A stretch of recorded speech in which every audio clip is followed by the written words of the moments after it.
What's going on, muscle monsters? Alain Gonzalez here, and in this video we're going to talk about whether or not you should be doing cardio when bulking. All right, this is going to be more so geared towards naturally skinny guys who find it hard to gain weight and build muscle.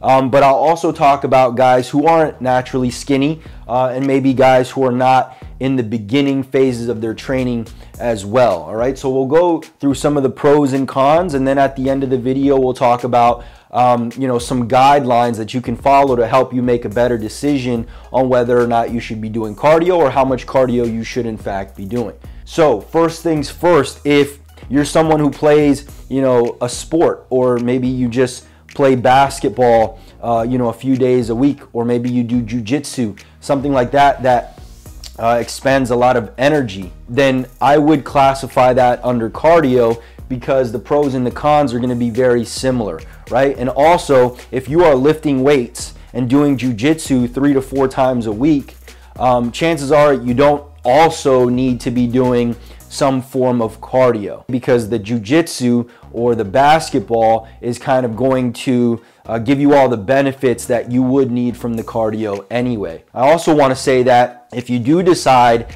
that cardio is probably not going to help you build muscle, or maybe that it's hurting you, and your form of cardio is basketball, that you're just not going to play basketball anymore, I would definitely say that's probably not a good idea. And the reason is because when it comes to getting in shape and building muscle, this is supposed to be an experience that makes our life better. And if basketball is something that you enjoy, then you shouldn't give it up just because it might lead to faster muscle gains. At the end of the day, this is supposed to make your life better, not more strenuous or worse. Okay, so first things first, the pros are it's great for active recovery. So say you had an intense leg session, and then the next day maybe you did a little moderate intensity walk for 20 to 30 minutes. That might help you actually recover from that intense leg session. Now if you go over here to the cons,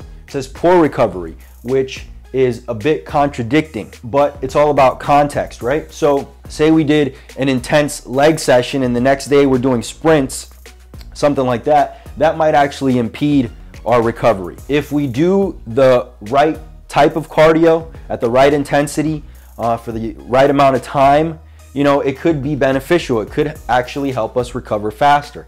But if we do too much, or the intensity is too high, or both, then it could actually hinder your ability to recover. Next thing is heart and metabolic health. Okay, so when you're doing cardio, you're going to basically increase your conditioning, right? So now when you're playing basketball, for example, you're going to be able to push a little bit harder. Well, the same thing applies when you're weight training, right? When you're doing squats, when your conditioning is better, then you're not going to gas out as fast from the heavy weight training. And then obviously there's tons of other health benefits to doing cardio. Now the con there is that you are going to be spending more time in the gym.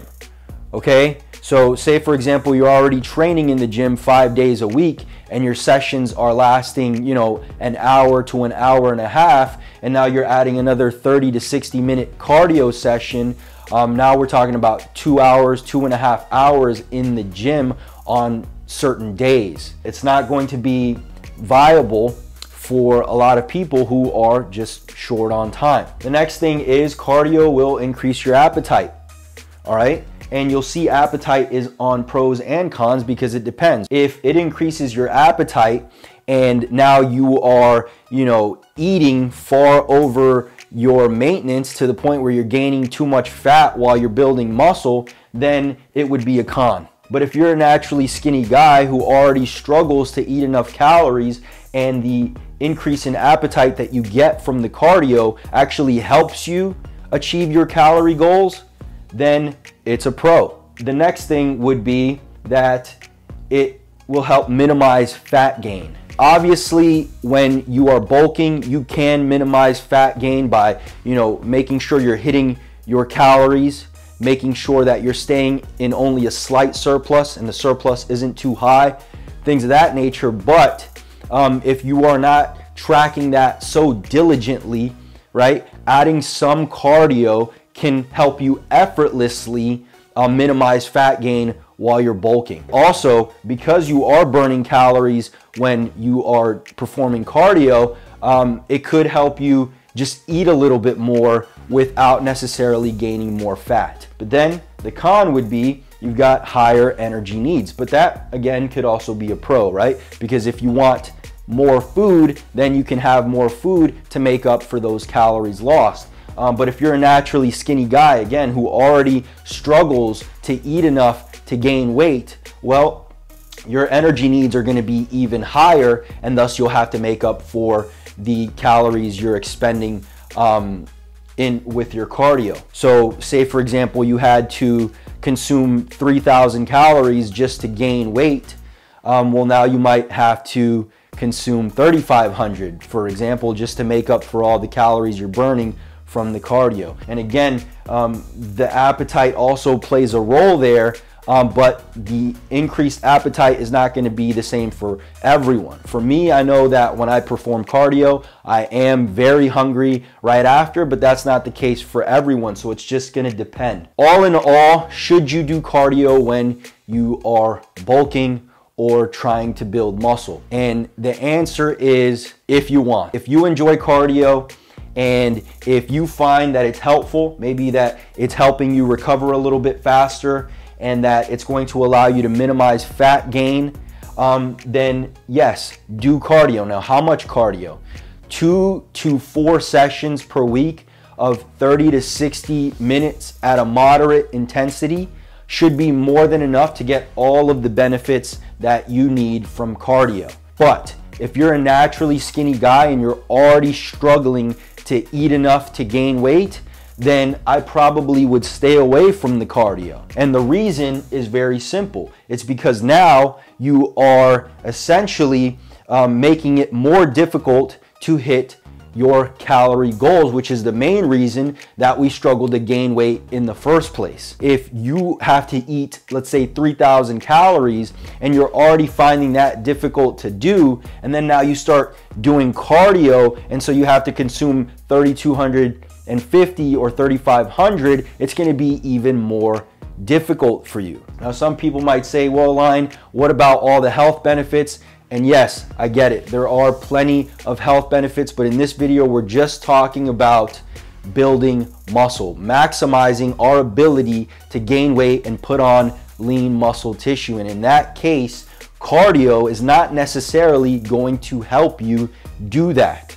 Okay? If you enjoy cardio and you like doing it, and maybe you live a very sedentary lifestyle, so you do want to move a little bit more, then yes, go ahead. Add some moderate cardio into your training. But if you're a hard gainer, a skinny guy who just finds it nearly impossible to gain weight, especially if you're already playing sports or you're living an active lifestyle, I would not include more cardio because it's just going to make it more difficult for you to eat enough to gain weight. With that said, cardio is not going to stop you from building muscle or bulking up. It's only going to increase your energy needs, which means that all you have to do is ensure that you're making up for the calories that you're burning from that cardio if you want to bulk up and gain weight. So that's pretty much it. If there's anything I left out, leave it in the comment section below. Don't forget to subscribe to the channel if you want more weight gain tips for skinny guys, and I'll see you in the next one. Peace.